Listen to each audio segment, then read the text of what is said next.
Il est une légende qui raconte que chaque année, à la même date et au même endroit, des gens disparaissent, que cette route serait hantée. Je suis quelqu'un de cartésien, je ne crois pas aux fantômes. Il y a forcément une explication rationnelle à ces disparitions. Qui je suis? Mon nom importe peu, il ne vous dirait rien. Sachez seulement que je suis quelqu'un qui utilise la science pour résoudre des mystères. En gros, je débunk le paranormal.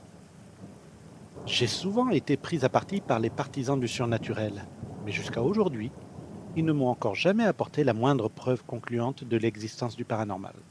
Alors que moi, j'ai systématiquement pu démontrer que tous les phénomènes que j'ai étudiés et soi-disant surnaturels avaient une explication parfaitement rationnelle. Mais cette route, je ne sais pas par où commencer. Selon la légende, tous les 31 octobre de chaque année, des gens disparaissent sur une portion longue de 2,5 km. Je suis allé voir les archives de la région et, effectivement, des personnes disparaissent chaque année à cette date. Leurs véhicules sont retrouvés, moteurs tournants et phares encore allumés, mais sans leur propriétaire. Et cela dure depuis tellement longtemps que même la mémoire collective a oublié les premières disparitions. Moi, je penche pour un détraqué, quelqu'un qui s'amuse à enlever des gens, puis à les tuer. Il se sert de la légende de cette portion de route pour ne pas être inquiété. Les forces de l'ordre n'essaient même plus de retrouver les disparus lorsque cela se produit. Ils ferment cette route chaque année, mais il y a toujours quelqu'un qui réussit à pénétrer le périmètre, quelqu'un que l'on ne revoit plus par la suite. Je compte bien mettre fin à ces disparitions et amener la justice pour tous ces pauvres gens. Ça y est, nous sommes le 31 octobre et je suis venu sur cette route. La police m'a laissé passer. L'agent en charge de surveiller le barrage a essayé de me dissuader d'y aller, en vain. Il est un peu plus de minuit et je commence à rouler au pas le long de cette route, attentif au moindre bruit, au moindre mouvement que je pourrais percevoir. C'est une nuit de nouvelle lune et la route n'est pas éclairée. Sans les phares de ma voiture, je n'y verrai strictement rien. Ça fait 2 allers-retours que j'effectue sans rien remarquer qui sorte de l'ordinaire. La portion de route est bordée par des arbres, mais la forêt qu'elle traverse n'est pas très touffue. Après environ 1 heure de patrouille, j'entends le moteur de ma voiture tout sauter. Après quelques à-coups, le véhicule s'arrête. C'est étrange, car ma voiture est en parfait état de fonctionnement. Il n'y a aucune raison pour que je tombe en panne. Je me sers du peu d'élan qu'il me reste pour me garer sur le bas-côté, descends et ouvre le capot pour essayer de trouver l'origine de la panne. Avec une telle nuit noire, je ne vois quasiment rien. J'attrape mon téléphone pour me servir de l'option lampe et l'allume.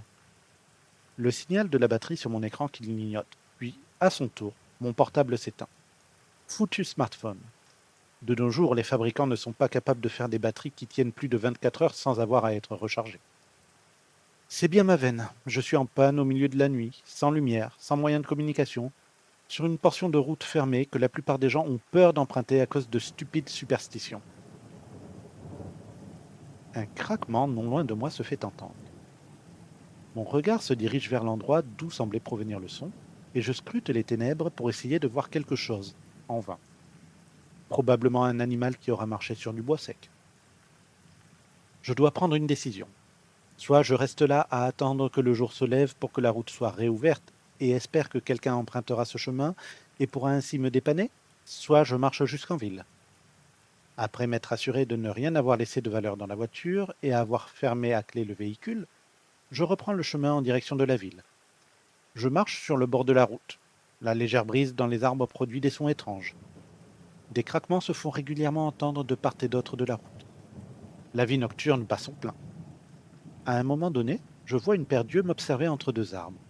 Je sursaute, me frotte les yeux et regarde à nouveau, mais ne vois plus rien. Probablement un renard. Ils sont nombreux dans le coin et leurs yeux reflètent la lumière. Leurs yeux reflètent la lumière. Mais quelle lumière? C'est une nuit sans lune. Les étoiles ne brillent pas suffisamment pour pouvoir se refléter dans les yeux d'un animal. Un animal qui est caché dans une forêt. Intrigué, je m'avance vers l'endroit où j'ai aperçu ses yeux quelques instants plus tôt.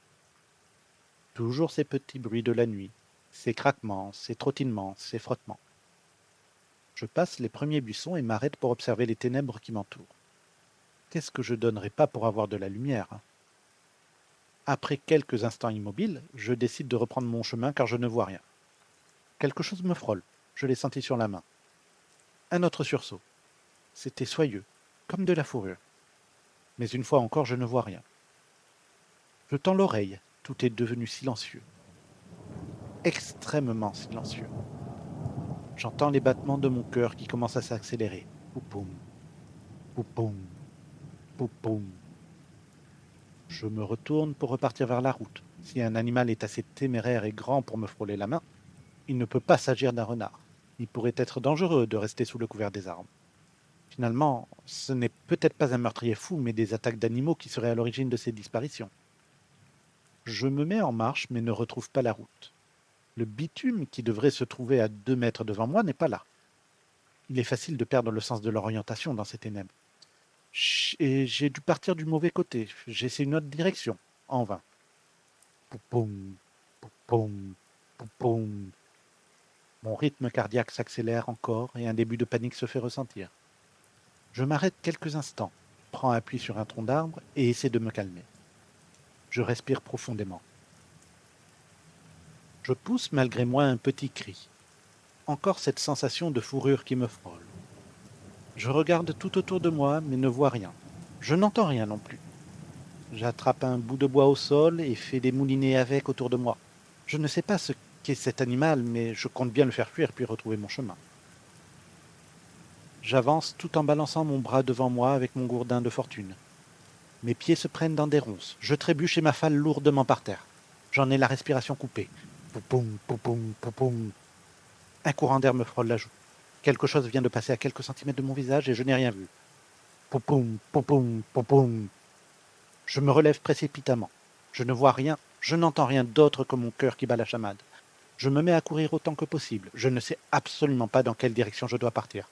Poupoum, poupoum, poupoum. Quelque chose me heurte dans le dos. Je tombe à la renverse. Mon crâne cogne un arbre devant moi. Les ténèbres m'envahissent.